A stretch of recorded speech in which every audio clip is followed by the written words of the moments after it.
Hola, buenas tardes. En nombre de todo el equipo Santillana Lab, os damos la bienvenida a esta nueva iniciativa que hemos llamado Santillana Lab Talks y que empieza hoy con una serie de 3 talleres alrededor de las habilidades 21.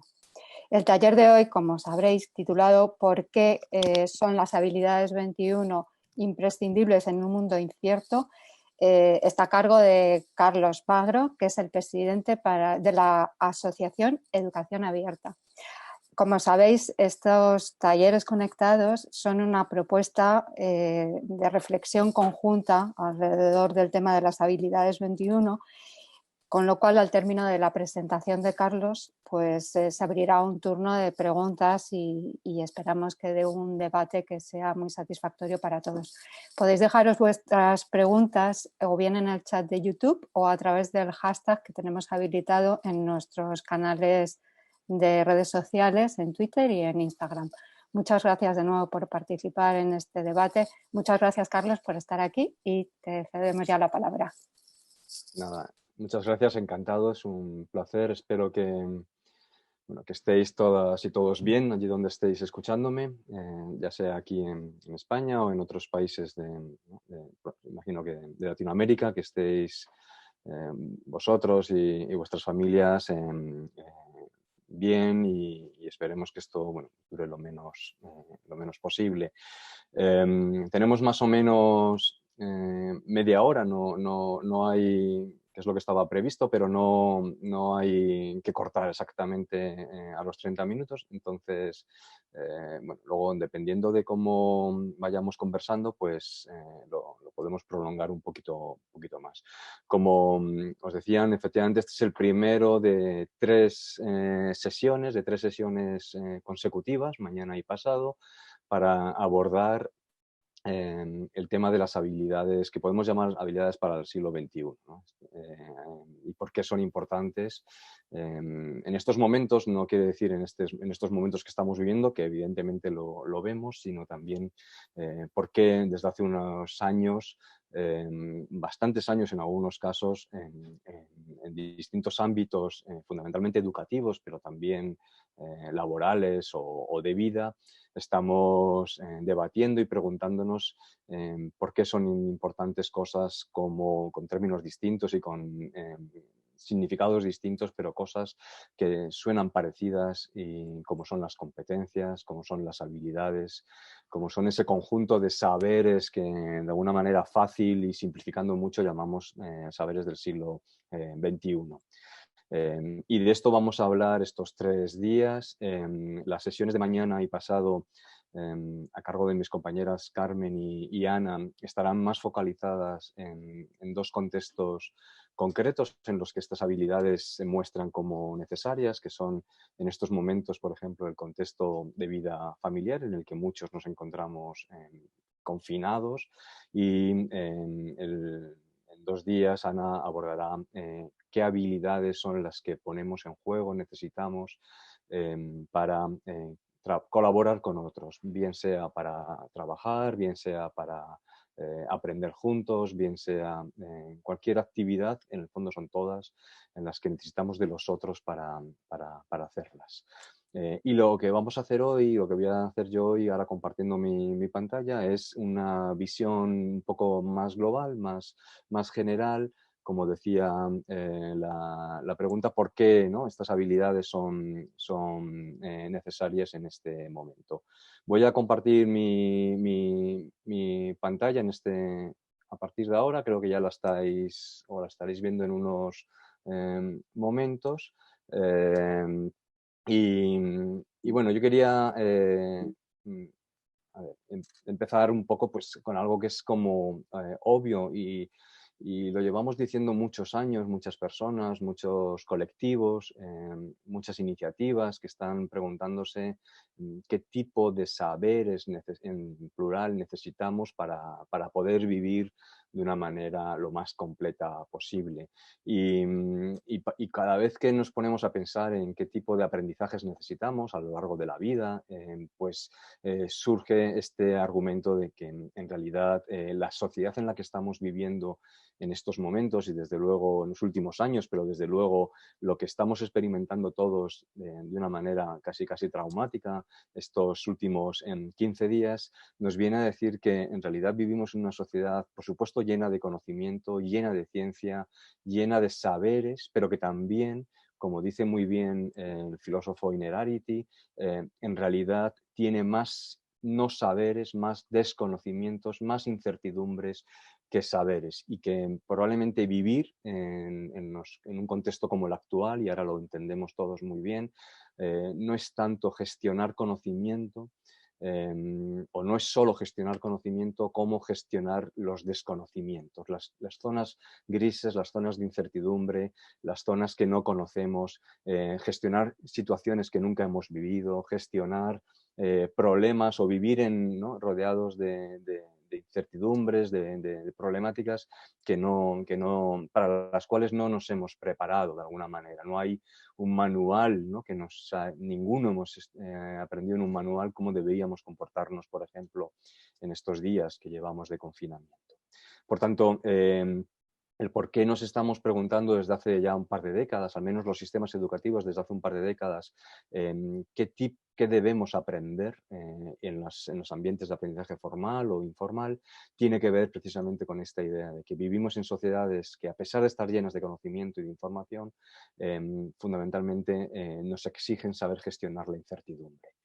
En ese contexto de incertidumbre en el que vivimos todos, hay una gran habilidad que es como imprescindible, que es el aprender.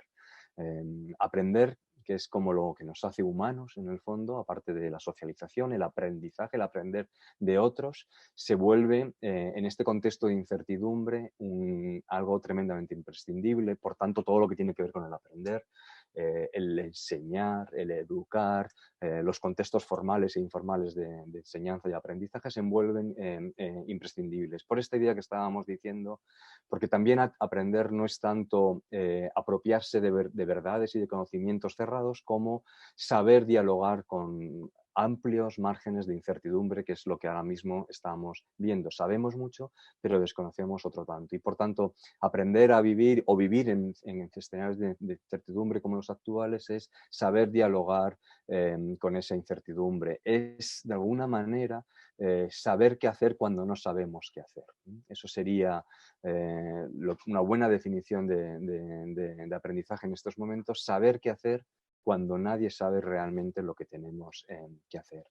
En ese mundo, ¿no? En este mundo que, insisto, no es de hoy ni de hace 15 días, es un mundo que tiene décadas, pero que constatamos muy bien en estos momentos.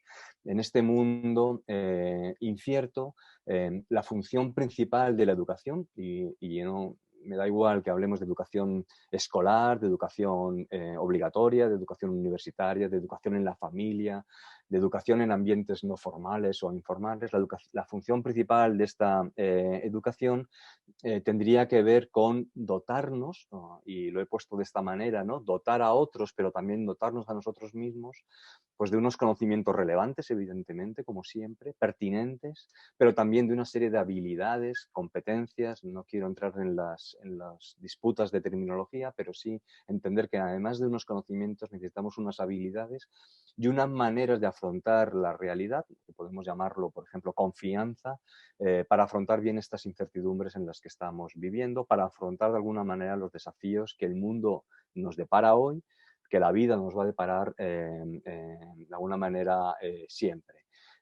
Entonces, insistiendo un poco en esta idea, preparar a alguien o prepararnos nosotros para la vida sería enfocar aprendizajes, enfocar enseñanzas, e insisto, no estoy cerrándolo solo a los ambientes más formales, más escolares, más universitarios, sino también lo que nos sucede con la familia, lo que nos sucede con otras personas a las que cuidamos y de las que estamos atentos, enfocar esos aprendizajes para desarrollar unas habilidades y unas competencias que nos permitan, en situaciones concretas, movilizar conocimientos. de nada nos sirve adquirir, ¿no?, muchos conocimientos si luego no somos capaces de ponerlos en funcionamiento cuando son necesarios. Por tanto, una buena definición también de qué significaría enseñar ahora, o de qué significaría aprender ahora, o de qué significaría tener esas habilidades, esas competencias, sería ver si somos medianamente capaces de actuar de manera eficaz en situaciones concretas. No todas tienen que ser de alta incertidumbre ni problemáticas, pero sí actuar en situaciones concretas, las que nos depara la vida constantemente, pero movilizando al mismo tiempo distintos saberes, combinando esos saberes, haciéndolo, por supuesto, en tiempo real, ¿no? La vida no espera para tomar decisiones, no dices, bueno, me lo preparo ahora y ya mañana respondo. Bueno, muchas veces la vida necesita que actuemos en tiempo real, y en ese contexto de movilización y de combinación de saberes son tan importantes lo que tradicionalmente llamábamos recursos más intelectuales o conocimientos más declarativos, aquello que en la escuela y en los ambientes formales pues hemos transmitido de una manera más eficaz siempre, como otros, que puedo llamar emocionales, pero podría llamar de otra manera, que nos permiten precisamente movilizar esos otros recursos. Luego ese es un poco el contexto en el que ahora, insisto, con esta situación que estamos viviendo, probablemente más de una y más de uno lo veamos mucho más claro, pero en el que estamos inmersos desde hace unas cuantas décadas. Este es el contexto en el que podemos empezar a responder a esa pregunta de por qué ese concepto de habilidad, ese concepto de competencia son tan importantes en estos momentos.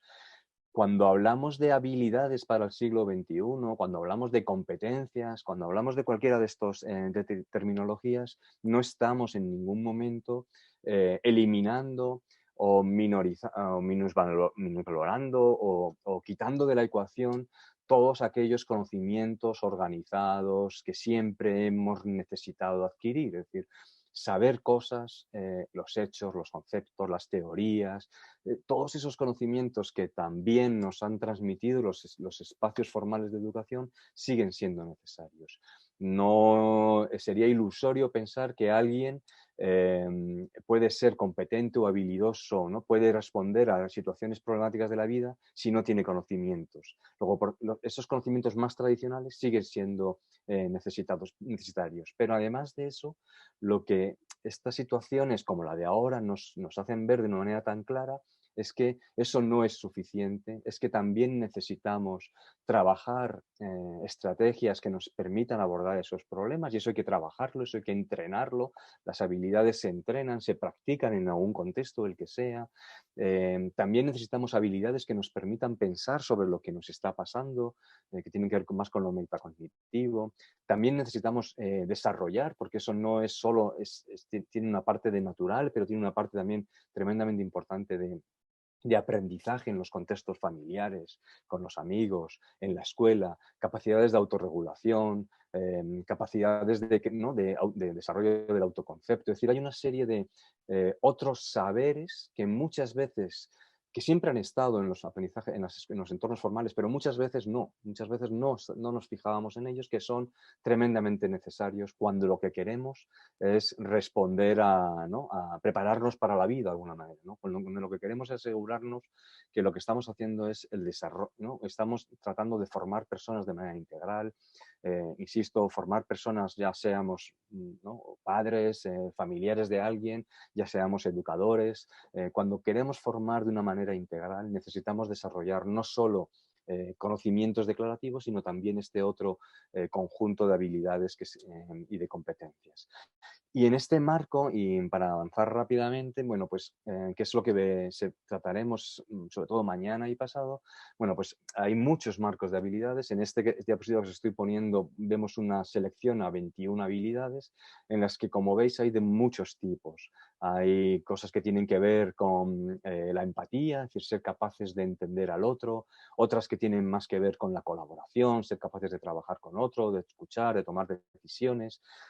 Esas habilidades a nosotros nos gusta, en el fondo, agruparlas en 4 posibles escenarios de vida. Es decir, uno, al final, en la vida pues se maneja siempre en relación con otros, pero uno maneja escenarios que son más personales, más de interacción con otros, más escenarios comunitarios, ciudadanos, vecinales, de relación con otros.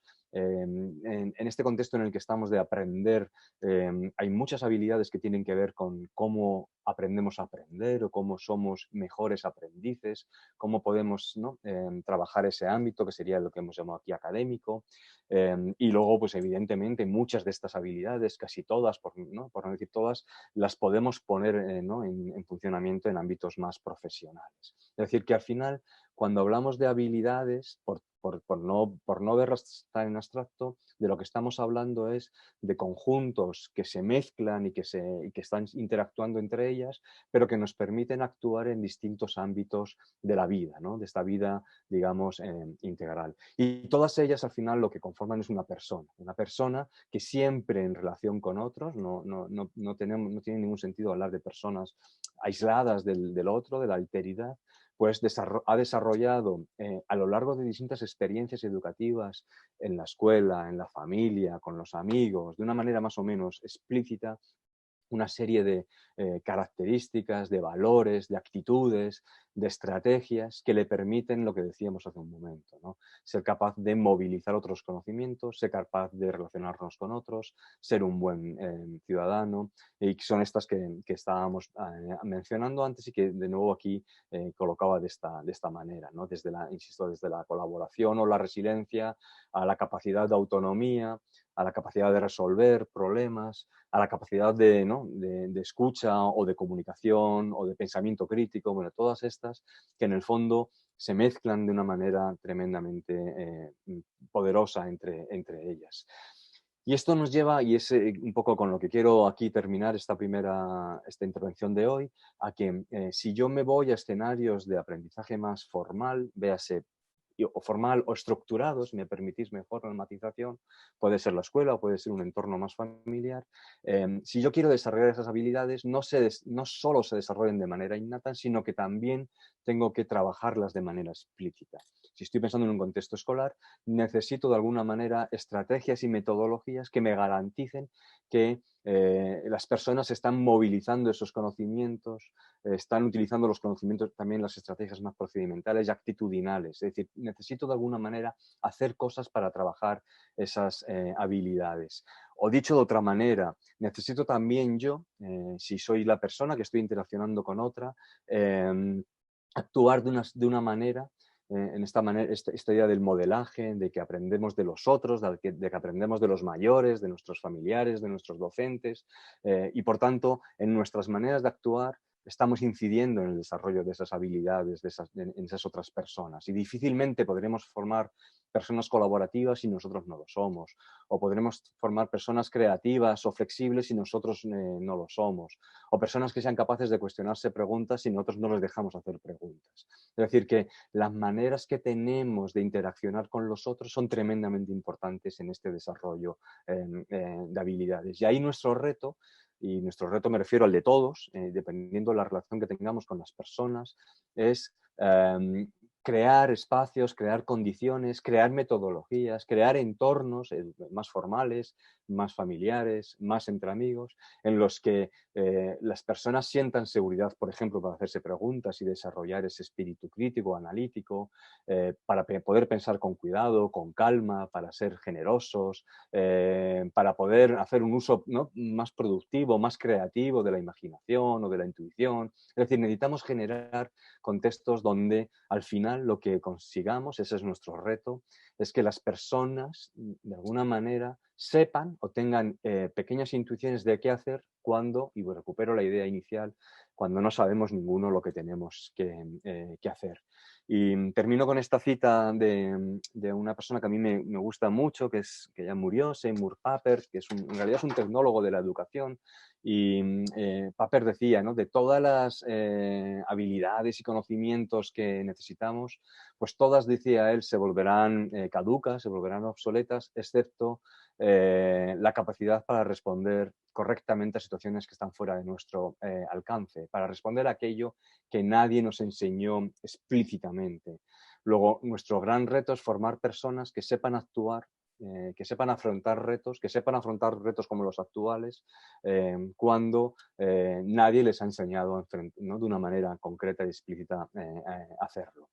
Y con esto termino para no alargarlo más. Yo ahora me quedo aquí escuchando las matizaciones, las preguntas, lo que queramos conversar. Tenemos tiempo para hacerlo. En este contexto creo que se ha caído mi estupendo ¿no?, tucán que tenía detrás, pero son cosas que pasan cuando uno no controla totalmente el contexto.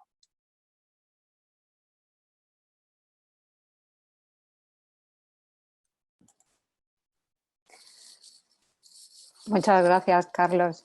Damos entonces paso a las preguntas. Ya nos han llegado algunas y si te parece, pues empezamos por Leonel Castañeda, que nos pregunta, está muy interesado en la conversación, pero nos pregunta cómo podemos trabajar esas habilidades cuando nuestro contexto no nos acompaña, que en muchas ocasiones ocurre así, ¿no? ¿Cómo podemos empezar a desarrollarlas si en nuestro contexto habitual no tenemos herramientas para ello?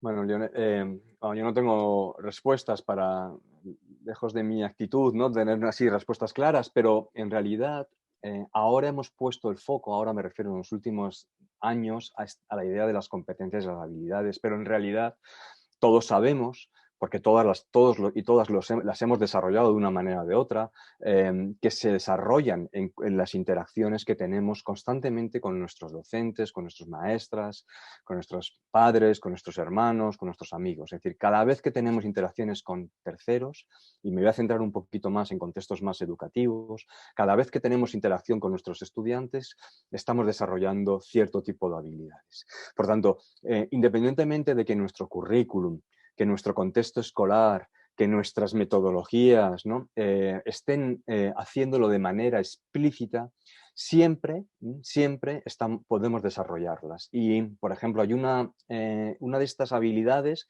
una de esas que está en esta lista de 21 y que siempre decimos, es la de la autonomía. La autonomía de las personas, en concreto, podríamos fijarnos en la autonomía a la hora del aprendizaje. Es decir, nuestros estudiantes son estudiantes autónomos, tienen capacidad para estudiar cuando no estamos diciéndoles constantemente lo que tienen que hacer. Este contexto en el que estamos viviendo ahora, en el que tenemos a los estudiantes separados de nosotros, es un contexto perfecto para poder medir si nuestros estudiantes, independientemente de la edad que tengan, son estudiantes autónomos en ese ámbito. ¿Cómo desarrollo yo como docente la autonomía de una persona, de un estudiante, o como padre la autonomía de mis hijos en el ámbito del aprendizaje? Bueno, pues es algo que podemos hacer todos constantemente cada vez que estamos interaccionando con ellos. Me da igual que esté dando la clase más tradicional, ¿no?, y con las metodologías más tradicionales que se te ocurran, en un currículum absolutamente, ¿no?, transmisivo. Si yo lo que quiero es desarrollar la autonomía, lo puedo hacer desde muy pequeñitos, y hay grandes maestras y maestros que se centran fundamentalmente en desarrollar esa capacidad de autonomía. Inicialmente las maestras y maestros de infantil, la autonomía para desenvolverse de los niños pequeños, pero también la autonomía para ser capaces, por ejemplo, de aprender solos, como es la situación en la que estamos solos, o al menos no con nosotros todo el rato diciendo las cosas. Luego, la respuesta que yo le diría en primer lugar es que ahora nos interesa hacerlo explícito, ¿no?, en nuestras maneras de hacer, en nuestras metodologías, quizá en nuestros currículums, pero en realidad siempre lo hemos hecho. Y lo que pasa es que ahora, digamos, hay un foco mayor y tenemos que prestamos un poco más de atención a cosas que los grandes maestros y maestras que siempre hemos tenido, nuestros padres, nuestras familias, han hecho de una manera más o menos explícita a lo largo de nuestra vida.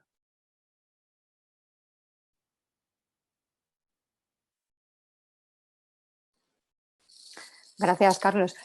Nos pregunta Carmen cuáles deberían ser las 3 habilidades por las que empezar a trabajar este tema de las habilidades 21 ahora precisamente en esta situación de cuarentena que vivimos. Bueno, pues yo creo que hay muchas, ¿no? Pero esta que estábamos diciendo, desarrollar la autonomía de las personas para, por ejemplo, trabajar en un contexto de teletrabajo en el que no tenemos a alguien constantemente diciéndonos lo que tenemos que hacer, como veremos con Ana dentro de 2 días, o, ¿no? Para poder estudiar de una manera bastante autónoma, sin tener a alguien que me está diciendo abrir la página, portar libro. Yo creo que la autonomía es claramente una de las grandes habilidades a desarrollar. En este contexto en el que estamos viviendo ahora, yo creo que todos nos hemos dado cuenta de la importancia que es todo lo que tiene que ver con entender al otro. Es decir, que en estas habilidades lo podemos llamar empatía, lo podríamos llamar saber escuchar al otro, saber comunicarse con los otros. En situaciones en las que estamos ahora, más o menos aislados y lejos de los demás, y sabiendo que las condiciones que tenemos cada uno de nosotros son muy distintas de las de otras personas, que viven la misma situación pero en un contexto totalmente distinto, esas habilidades que tienen que ver con entender al otro, la alteridad, la empatía, la escucha, también se nos revelan tremendamente importantes. Y una tercera habilidad que entiendo que también recorrerá estos 3 días y que siempre se recurre a ella y que creo que es importante y que la podemos practicar ahora mismo, por ejemplo, con nuestros estudiantes, aunque estén a distancia, es todo lo que tiene que ver con el pensamiento analítico, el pensamiento crítico. Es decir, estamos en un contexto de muchísima incertidumbre, de muchísimos desconocimientos y cosas que no sabemos, en el que hemos visto enseguida cómo circulaban, por ejemplo, alrededor nuestro distintos bulos, distintas desinformaciones, más o menos perniciosas y con más o menos provocadas. Y creo que es una buena oportunidad también para desarrollar esa habilidad que tiene que ver con la capacidad para poner una mirada crítica en lo que nos llega desde fuera, ¿no? Esa es otra habilidad tremendamente importante para la vida y que en el contexto en el que estamos ahora mismo es muy necesaria para sobrevivir un poco mejor todos y muy fácil, entre comillas, de trabajar. Luego, autonomía, todo lo que tiene que ver con comprender el sufrimiento o lo que le está pasando a otros que no viven igual que nosotros y, por ejemplo, también todo lo que tenga que ver con un espíritu crítico ante lo que nos está pasando. Constructivo siempre. Gracias, Carlos. Qué barbaridad se acumulan las preguntas. Vamos a intentar no dejar a nadie sin responder, porque Alfredo Hernando, por ejemplo, te había hecho una pregunta también un poco que tiene que ver con lo que acabas de responder. Alfredo, si sigues ahí y quieres hacer alguna matización, pero entendemos que por tu lado esta pregunta está respondida. Pasamos a la de Pedro Alejandro Galán, que nos dice... para llevar a cabo todo esto en el aula real, no habría que reestructurar todo el currículo, cambiar el sentido de la educación formal del acumulo de conocimientos a otra cosa. Claro, lo que le he respondido a Lionel en la primera pregunta tenía que ver con que cambiemos o no cambiemos el currículum, lo que hacemos, siempre estamos de alguna manera, más o menos explícitamente, trabajando con nuestros estudiantes distintos tipos de habilidades. Un maestro, una maestra que me está cuestionando, que me permite preguntarme cosas, que me permite desarrollar el espíritu crítico, que me permite ponerme en la piel de otros, me está ayudando, ¿no?, a desarrollar estas habilidades. Ahora, si lo que queremos es que esto no dependa de cómo es ese maestro y esa maestra, o que no dependa del contexto escolar, sino que lo que queremos es que sea algo más o menos generalizado, tenemos que hacer lo que caiga también, no solo de abajo hacia arriba, también, sino de arriba hacia abajo. Y por tanto, necesitamos un cambio profundo. Un cambio que, por otro lado, desde el punto de vista de currículum, tímidamente, y yo creo que con poca valentía y realmente con poca decisión, se ha hecho en todos los currículums del mundo, más o menos desde hace 20, 15 años, cuando hicimos la transición a las famosas competencias. Esa transición no se hizo, desde mi punto de vista, con suficiente valentía y nos hemos quedado en tierra de nadie. Pero esa transición exigía seguramente el currículum es tremendamente importante, pero exigía un replanteamiento de ese currículum entendido solamente ahora como qué saberes necesito manejar. Entonces hay que quitar cosas y meter otras cosas, porque el tiempo escolar es el que es, todos lo sabéis. El gran factor que determina los saberes y los aprendizajes es el tiempo, tenemos el tiempo que tenemos y por tanto no podemos meter y meter y meter, sino que esta ambición por formar, insisto, tiene 20 años, está promovida desde la UNESCO, es decir, distintos agentes lo llevan diciendo hace bastantes años, tiene que ver con una formación integral de las personas, exige un recorte del currículum de alguna manera. Y Los luego, saberes, aprendizajes es el tiempo, tenemos... Perdona, que es que me estaba escuchando yo ahora mismo. Y luego, no solo necesitamos un cambio en el currículum entendido solo como ese acervo de cultura y de conocimientos y de saberes que queremos transmitir, sino que también necesitamos cambiar las maneras de hacer, las metodologías. Es lo que decía, no podemos trabajar las habilidades, los procedimientos, las actitudes, las competencias, por mucho que estén en nuestros currículums, si no las trabajamos, si no ponemos, por ejemplo, a los estudiantes en situaciones problemáticas, en situaciones en las que tengan que movilizar conocimientos, en las que tengan que tomar decisiones, en las que tengan que interaccionar con otros.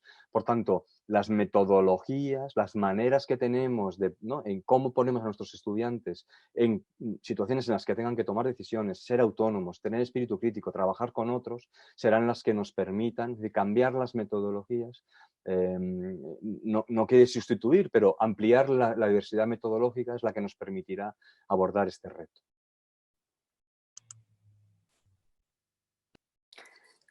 Carlos, tenemos también, alineado con esto que estabas contando, una pregunta de José Antonio Mata, que hace referencia en concreto a cómo ayudar al alumnado en el desarrollo de habilidades procedimentales y se refiere en concreto a la formación profesional. Sí, bueno, yo creo que si un ámbito va adelante, si un ámbito de la educación formal va por delante, uno de los ámbitos que va por delante en el desarrollo o en entender este concepto de habilidad es el de la formación profesional, porque clarísimamente la formación profesional tiene en su ADN la idea de que no me basta saber cosas, necesito saber hacer cosas y saber cuándo tengo que hacer esas cosas. Es decir, que no hay nadie que pueda decirse que es un profesional bueno en algo, que ha pasado por una buena formación profesional, si solo tiene conocimientos, digamos, entre comillas, y entenderme bien, teóricos, sino que en la formación profesional estamos preocupados por adquirir unos conocimientos, pero ponerlos en funcionamiento también, ¿no? Ponerlos en práctica. Por tanto, y entonces yo creo que si algún ámbito está por delante, es el de la formación. Si de alguien tenemos que aprender, otros contextos de la educación formal, probablemente sea el de la educación profesional, de la formación profesional, donde el poner en movilización, el trabajar en contextos laborales o en contextos de trabajo reales está en el orden del día, es algo natural, porque es la única manera que tenemos de asegurarnos que estamos poniendo en marcha esos conocimientos. Las habilidades, hay de muchos tipos, evidentemente. Las habilidades más procedimentales son probablemente, entre comillas, las más sencillas, porque procedimental también es resolver una ecuación de matemáticas. Y eso la escuela siempre ha sabido hacerlo. Es decir, que lo procedimental es cómo me pongo cómo entreno, ¿no? Cómo entreno ciertas habilidades para que cuando llegue el momento sepa hacerlo. Si yo soy un piloto y tengo que aterrizar, bueno, pues no lo entreno hasta que lo sé hacer, como conducir, lo sé hacer de una manera casi automática. Luego las procedimentales son entrenar. Pero lo importante, yo creo que el matiz importante y que nos decía el compañero con la formación profesional es que es un contexto de formación o de educación formal que tiene muy claro que los saberes solo nos valen cuando los ponemos en funcionamiento. Y estos saberes no son solo los prácticos y funcionales, es decir, cuando yo estudio filosofía para saber pensar mejor, para poder analizar mejor las cosas, para enfrentar mejor una situación como la que estamos viviendo en estos momentos. Cada vez que cualquiera de nosotros está, de alguna manera, no recurriendo a los filósofos, pero sí recurriendo a esas maneras de pensar que nos hicieron, ¿no? que nos hicieron practicar nuestros profesores de filosofía, estamos poniendo en funcionamiento unos saberes que nos ayudan a analizar mejor la situación que estamos viviendo ahora. Eso es poner en funcionamiento, eso es ser saberes y eso es lo que estamos, digamos, diciendo en voz alta.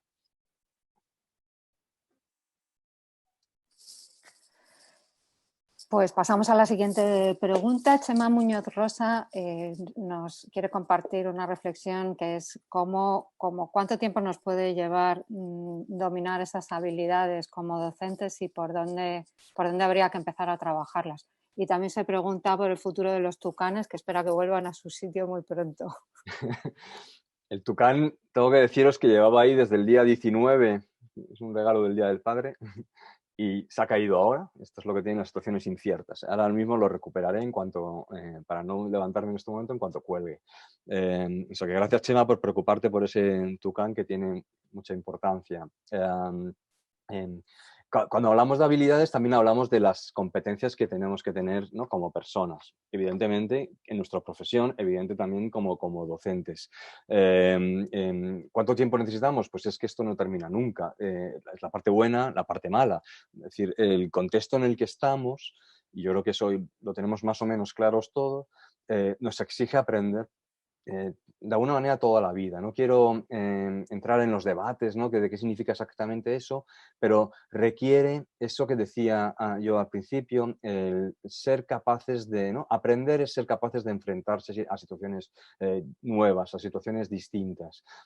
Y situaciones distintas nos vamos a encontrar todos. De hecho, cada docente, todos los docentes del mundo, todas las maestras del mundo, en realidad, aunque lleven 30 años dando clase, cada vez que entran en su aula de primaria, están enfrentándose a una situación distinta, porque ese día tus estudiantes han llegado de una manera diferente, porque ese grupo escolar es distinto, porque tú ya no eres la misma que eras hace 5 años, porque el mundo ha cambiado. No sé cómo vamos a volver dentro de un mes, 2 meses, cuando volvamos, o dentro de unos meses, cuando volvamos a las aulas, pues evidentemente no seremos iguales. Por tanto, esto no, desde mi punto de vista, no es que ya tenga el certificado de ya tengo las habilidades, ni como estudiante, ni como docente, ni como persona, ni como profesional, sino que de lo que estamos hablando es cómo me habilito de una manera que me permita seguir desarrollando conocimientos, aprendizaje, habilidades. En el fondo, estas habilidades que estamos hablando son las que nos permiten seguir aprendiendo a lo largo de la vida.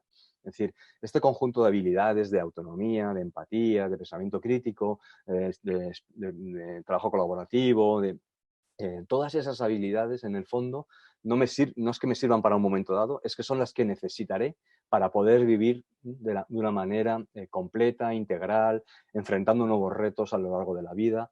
Y tendremos que saber, además, que ni siquiera, aunque seamos muy habilidosos en un momento dado, pues bueno, llegarán momentos en los que tengamos situaciones de alta incertidumbre en las que no sabremos qué hacer. Bueno, pues estas habilidades no son soluciones, son simplemente una pequeña esperanza para poder enfrentar situaciones de alta incertidumbre como la que todos vivimos continuamente o vamos a vivir en los próximos años. Es decir, que no hay un certificado de ya soy hábil en esto, nivel C, sino que creo que al revés, las estamos construyendo constantemente porque además mejoran, porque además incorporamos nuevos conocimientos y nueva experiencia.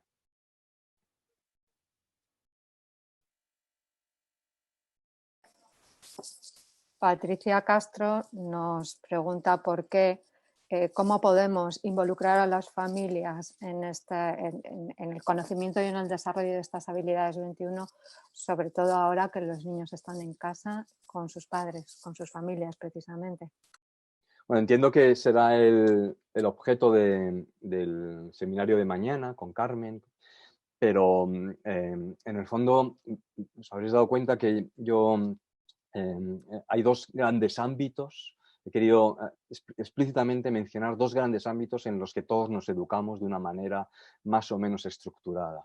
Ese es el ámbito, evidentemente, de la educación, el ámbito escolar, el ámbito universitario, ¿no?, el ámbito es decir, el ámbito de la educación formal, en el nivel en el que estemos, desde la infantil hasta donde estemos ya de educación de adultos. Es decir, ahí hay un aprendizaje estructurado, hay una intención. Es decir, nuestros maestros, nuestros profesores tienen una intención a la hora de que nosotros aprendamos ciertas cosas, unos conocimientos, unas habilidades, unas maneras de actuar, y ahí hay una intencionalidad. El otro ámbito en el que hay intencionalidad clarísima es el ámbito familiar. La familia, bueno, pues normalmente también, pero normalmente no le estamos explicando los reyes godos, pero sí le estamos explicando cómo comportarse, cómo actuar ante situaciones difíciles como las actuales. Es decir, que con esto lo que estamos, como de lo que hablamos es de educación integral, y como los dos grandes ámbitos en los que la persona se forma de una manera estructurada, lo cual no quiere decir que también nos eduquemos en la calle, con los amigos, viendo vídeos, es decir, de muchas otras maneras, pero como estos dos ámbitos son estructurados, lo que esto significa es que cada vez tiene que haber más interacción, si me lo permitís, entre, por ejemplo, entre escuela y familia. La única manera de poder trabajar esto de una manera más o menos efectiva es con coordinación, ¿no? Con una especie de alineación, y por tanto hablando mucho la familia con la escuela, hablando mucho la familia con sus maestros, y lo vemos, ¿no? Vemos cómo, sobre todo los niños pequeños en infantil, las maestras se esfuerzan mucho en intentar alinear, ¿no?, lo que se hace en casa con lo que se hace en la escuela, porque ahí lo que estamos trabajando son ciertas habilidades de autonomía personal, ¿no?, de autoconcepto, de autoconciencia, en las que es muy necesario alinear lo que se hace en casa con lo que se hace en la escuela. Eso que se ve tan claro y que tan bien hacen nuestras maestras en infantil, trabajando con las familias, luego, bueno, pues hay que seguir trabajándolo a lo largo de toda la vida al menos de las personas todavía no adultas del todo. En estos días, entiendo que no me quiero meter en el terreno de Carmen mañana, pero hay muchas de estas habilidades que se pueden trabajar en la escuela que también se tienen que trabajar en la familia. Y estos días nos permiten, en la medida de lo posible y teniendo en cuenta las dificultades en las que seguro, en las que están muchísimas familias, que no es nada evidente la situación en la que estamos, podemos trabajar muchas de estas habilidades, competencias, otros saberes, ¿no?, distintos de los saberes más declarativos.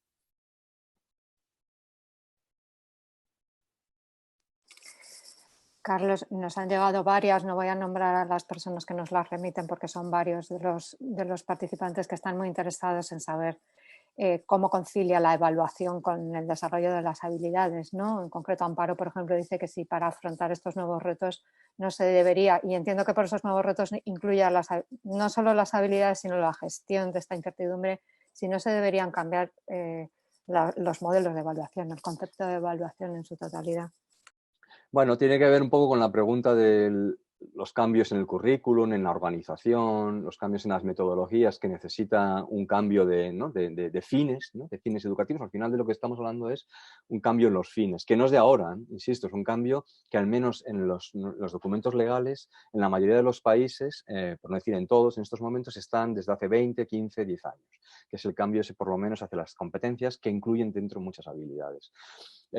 Cuando nos fijamos en eso, nos damos cuenta que efectivamente, si yo no cambio también la manera que tengo la cultura de la evaluación, la manera que tengo de entender la evaluación, pues difícilmente puedo desarrollar otro tipo de cosas que no sean las de siempre.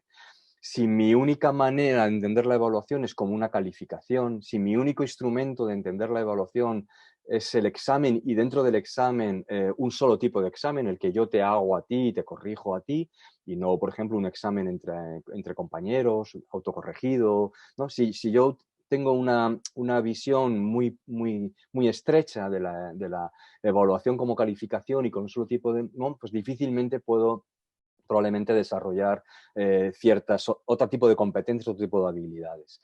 Yo insisto mucho, de lo que estamos hablando no es solo lo que está en el currículum, es también todo lo que hacemos como docentes está desarrollando competencias, habilidades y maneras de ser y maneras de actuar y maneras de enfrentar las dificultades de nuestros estudiantes. Luego, ahí ya estamos trabajándolo sin necesidad de que nos tengamos que poner a pensar en cómo evaluamos eso.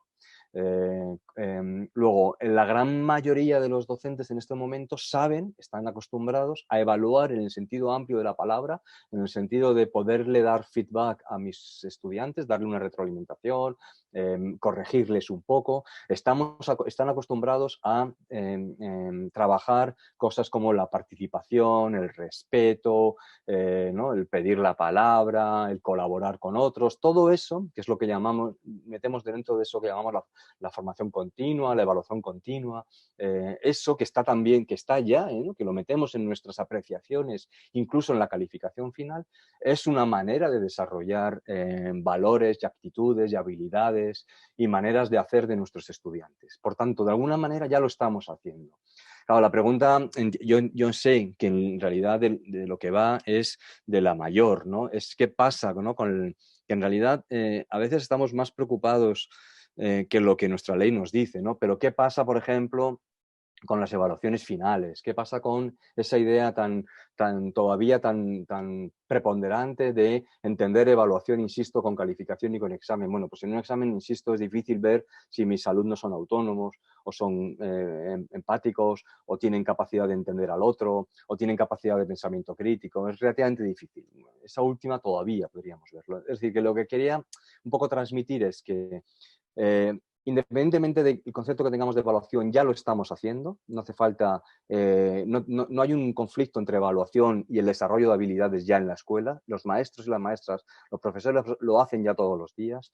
Es más, incluso hablando de evaluación tal y como la entendemos en las juntas de evaluación final, también se está haciendo, porque cuando incorporamos todas esas apreciaciones un poco más cualitativas, estamos incorporando el desarrollo de habilidades y nos faltaría simplemente que es el kit de la cuestión, hacer todavía un último cambio que iría vinculado al cambio curricular y que iría vinculado a una cultura de la evaluación muchísimo más preocupada por evaluar para aprender que evaluar para clasificar o para calificar. Una evaluación que, por cierto, por ejemplo, en el sistema español no está en ningún lado, en realidad no hay ningún problema, y ahora lo que va a pasar en los próximos meses es un tema importante, salvo, por ejemplo, para entrar a la universidad. Es el único momento en el que tenemos en bachilleratos, que ya es posobligatorio, tenemos una evaluación y una calificación que tiene relevancia. Todas las demás, en el fondo, más allá del autoconcepto que desarrollan los niños, no tienen relevancia desde el punto de vista, entenderme bien, académico. Pero sí es verdad que tenemos todavía un reto que iría unido a ese cambio curricular, a la cultura del currículum, a la cultura de la evaluación como calificación, a la cultura también de la enseñanza como solo transmisión de un solo tipo de conocimientos. Pues se amontonan la verdad es que estamos muy contentos todos de todo el equipo de cómo se ha despertado y se está vivando el debate alrededor de tu taller, Carlos. Pero vamos a tener que elegir una última pregunta, no sin antes comprometernos a intentar hacerte llegar todas las que nos han ido enviando por el chat y por redes sociales los participantes, ¿vale? Para terminar, hemos escogido una muy práctica que viene de Paola de Lepiane y que te pide, por favor, que entendiendo que las circunstancias que vivimos pueden ser una oportunidad para plantearnos este trabajo, reflexionar y plantearnos el trabajo con habilidades 21, por dónde empezar el primer día que lleguemos al aula, si quizás la autonomía, la primera de las habilidades que tenemos que impulsar en nuestros alumnos. Bueno, aprovecho para saludar a Paola, a todos los argentinos, ¿no? Y argentinas que estáis allí, y bueno, en realidad a todos, ¿no? Yo creo que con distintos momentos estamos todos viviendo una situación que ninguno habíamos imaginado, y es verdad que ahora lo que nos toca ahora esencialmente es cuidarnos y cuidar a quien tengamos cerca. Si estamos en familia, cuidar a nuestros familiares, y si somos docentes, yo creo que tenemos sobre todo un compromiso o el tratar de cuidar a nuestros estudiantes, a nuestros alumnos. Creo que ese sería nuestro gran objetivo, ¿no? Más allá de lograr unos objetivos de aprendizaje más específicos. El momento es el momento del cuidado, que por otro lado es esencial en cualquier proceso educativo. Cuando volvamos al aula, yo creo que también lo primero que tenemos que hacer es recuperar esta ética del cuidado, y yo creo que lo primero que tendríamos que hacer es escucharnos, ¿no? Escuchar a nuestros estudiantes, escuchar cómo lo han vivido, escuchar los miedos que han tenido, los que tienen, ¿no? Es decir, que yo creo que la primera habilidad que tendríamos que desarrollar conjuntamente, desde luego nosotros, los maestros, pero también junto con nuestros estudiantes, sería esa de la escucha, de la empatía, ¿no? Yo creo que cuando volvamos tendremos que tratar de curar heridas que se habrán producido. Y esas habilidades son tremendamente importantes. Y creo que sería con lo que desde luego yo empezaría a la vuelta de cuando volvamos de esta situación. A partir de ahí yo creo que la que a mí me parece, y son todas importantes, pero insisto, ya la he mencionado 2 veces, ya lo mencionabas tú también, Isabel, la que me parece que en estos momentos se nos hace más necesaria, más que otras más operativas, es esa de la autonomía para el aprendizaje. Luego, lo que sí que después de cuidarnos y después de escucharnos y después de, ¿no?, intentar reparar las heridas que se hayan podido producir, creo que habría que centrarse en hasta qué punto, ¿no?, si vuelve a pasar algo así, o hasta qué punto nos hemos dado cuenta de si estábamos desarrollando esa autonomía de nuestros estudiantes, que es independiente además de si tienen 5, 10, 15, es decir, en cada momento esa autonomía adquiere unas características distintas y sería algo importante a trabajar, ¿no? Yo creo que lo que tenga que ver con el cuidado de las personas, con reconstruir, rehacerse, ayudar, ¿no?, a las personas, todas esas habilidades que tengan que ver con las personas y con la relación con los otros serían importantes nada más llegar, y yo aprovecharía también, ¿no?, para de alguna manera empezar a trabajar, si no lo hemos hecho ya, que yo creo que sí, la mayoría, mucho más sistemáticamente esa capacidad para tomar decisiones o para ser autónomo, ¿no?, en nuestros procesos de vida y de aprendizaje, que es lo que a nosotros nos corresponde.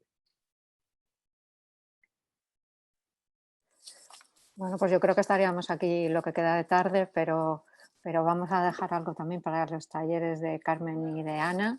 Te invito a que te despidas tú en nombre de todo el equipo de Santillana. Carlos, solo recordar que mañana a las 5 tenemos el taller de Carmen Vázquez de Prada, habilidades para el desorden, orden en la familia, precioso título, y el de Ana Municio el próximo miércoles también a las 5 de la tarde sobre habilidades para la colaboración. No os los perdáis, de verdad, porque van a ser 2 encuentros también fantásticos. Bueno, pues nada, muchísimas gracias de verdad a todas, a todos. Daros a todos mucho ánimo. Estamos, insisto, como decía al principio, viviendo una situación que no la habíamos previsto. Todo lo que hacemos en la escuela, todo lo que hacemos como familias, en realidad nos tiene que servir para enfrentar situaciones complejas. Hay muchas personas que pasan a lo largo de su vida, ¿no?, por situaciones muy difíciles. Ahora lo que está pasando simplemente es que, de alguna manera, y no todos igual, eso siempre hay que tenerlo en cuenta, todos estamos al mismo tiempo viviendo una experiencia distinta o en algunos casos traumática, en otros casos puede ser un poco diferente, pero todos estamos viviendo una situación que no estaba prevista, que nunca habíamos vivido, para la que no tenemos respuestas concretas y en la que, insisto, lo más importante creo que es cuidar de los otros y yo creo que los docentes que están demostrando su gran compromiso, ¿no?, por garantizar siempre el derecho a la educación y al aprender de sus estudiantes, están también demostrando que esto de educar es fundamentalmente cuidar al otro, ¿no? Y estáis demostrando que lo más importante en estos momentos es atender, ¿no?, las situaciones distintas y complejas que muchas personas y muchos niños están viviendo.